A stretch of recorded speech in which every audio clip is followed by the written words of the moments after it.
গতকাল তেলিয়ামুড়াতে সেখানকার স্থানীয় বিধায়িকা তথা ত্রিপুরা বিধানসভার সরকারি মুখ্য সচেতক মহোদয়া তিনি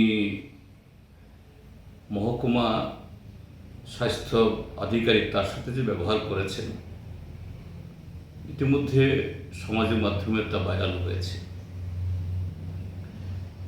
সেখানে এই যে ছবিটা বা ওই ঘটনাটা যেরকমভাবে সমাজের মাধ্যমে এসছে, এখানে কয়েকটা দিক আছে।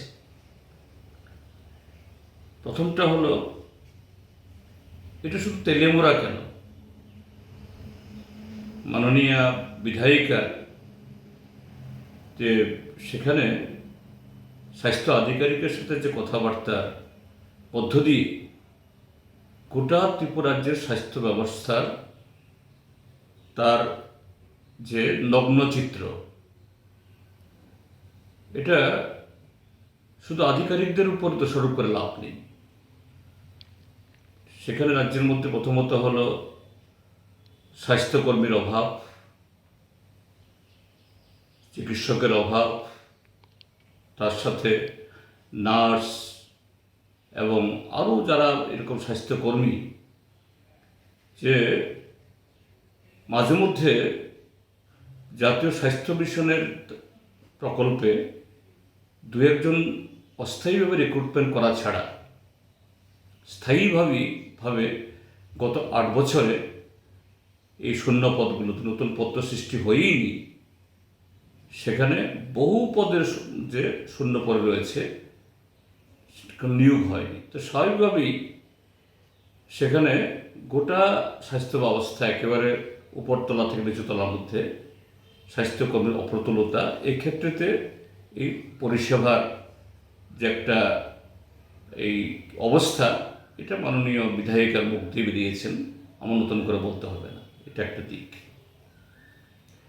দ্বিতীয় দিক হলো, কোনো আধিকারিক যদি তার এই কি বলে মানে ভূমিকার কারণে পরিষেবা ক্ষুণ্ণ হয়, পুরো ব্যবস্থা সেখানে ভেঙে পড়ে, অবশ্যই আধিকারিককে বলতে হবে।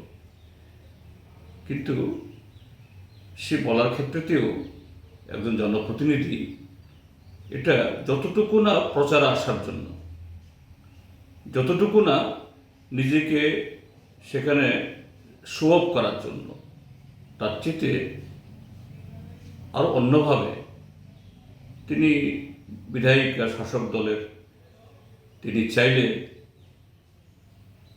ঊর্ধ্বতন কোনো আধিকারিককে নিয়ে সেখানে একটা রিভিউ মিটিং করাতে পারতেন এবং সেই জায়গায় সেখানে আরও তীব্রভাবে কেন এই কোনো একটা হসপিটাল বা কোনো একটা মহকুমাতে এরকম একটা এই অব্যবস্থা এবং তার সুরাহার কী পদক্ষেপ হওয়া যেতে পারে, এগুলি আসতে পারতেন। কিন্তু এখন দেখা গেছে এটা যতটুকু না এই অবস্থা এর সুরাহার জন্য তার উদ্যোগ, তার চেয়ে বেশি হলো এই দিন গড়িয়ে যাচ্ছে, আর একটা বিধানসভা নির্বাচনের তারিখ দ্রুত ঘনিয়ে আসছে, কাজে তার আগে নিজেকে জাহির করতে হবে, এটাই বোধহয় বেশি হয়েছে। এটা না করলেই তিনি পারতেন।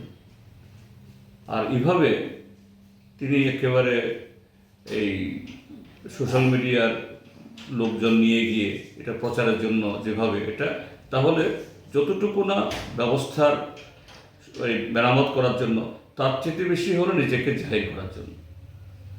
এটা না করলে তিনি পারতেন। আমার তো দেখে মনে হয়েছে একজন মাননীয় বিধায়িকা, এটা তার পক্ষে, এবং আরও কতগুলো ভাষা প্রয়োগ করা হয়েছে ব্যক্তিগতভাবে। ঠিক আছে, সরকার আধিকারিক, তিনি যদি কর্তব্য গাফিলতি করেন বলতেই হবে, কিন্তু ওনাকে ব্যক্তিগতভাবে ওনার অ্যাবিউজ করা, কতগুলো শব্দ প্রয়োগ করা, এটাও তো একেবারে অনুচিত। এটা হওয়া উচিত না। এতে ওই কর্মচারী যিনি কাজে কর্মে নিষ্ঠাবান নন তাকে শুধরানোর চাইতে আরও বেশি বিগড়ানো হবে, এগুলো না হলে ভালো হতো। যে খুব খারাপ নরেন্দ্র মোদী, অমিত শাহরা যতই চেষ্টা করুক এই তাদের প্রচারের ফানুস এগুলো ফাটছে। সিলিন্ডার গ্যাসের দাম বাড়ছে, পেট্রোলের দাম বাড়ছে, ডিজেলের দাম বাড়ছে, কেননা তাদের বদান্যতার কারণেই আজকে এই আন্তর্জাতিক ক্ষেত্রেতে যে অস্থিরতা এই মধ্যপ্রাচ্যে, আমাদের দেশের সরকার যদি সঠিক ভূমিকা নিত যুদ্ধ হতো না, কথা বলছি না, কিন্তু দেখা যাচ্ছে এই যুদ্ধ লাগানোর পেছনেও পরোক্ষভাবে সাম্রাজ্যবাদের আমাদের যে পদলেহন, আর তার খেসারত দিতে হচ্ছে আমাদের দেশের 140 কোটি মানুষকে। তেল, গ্যাস, রাসায়নিক সার এবং সমস্ত ধরনের নিত্যপ্রয়োজনীয় দ্রব্যের আকাল মূল্যবৃদ্ধি, কর্মসংস্থানে সেখানে ক্রমশ বিনিয়োগ কমছে।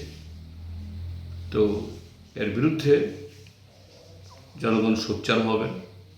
জনগণ এই দেশের সরকারের এরা যখন দেখছে এসব কারণে তাদের জনবিচ্ছিন্নতা, এখান থেকে কীভাবে উদ্ধার পেতে পারে তার জন্য এসআইআর ইত্যাদি নিয়ে, কাজে সবটা মিলিয়েই আমাদের রাজ্যের জনগণ, দেশের জনগণ সচেতন হবেন, সজাগ হবেন, রাস্তায় নামবেন, এটা আমি আশা করি।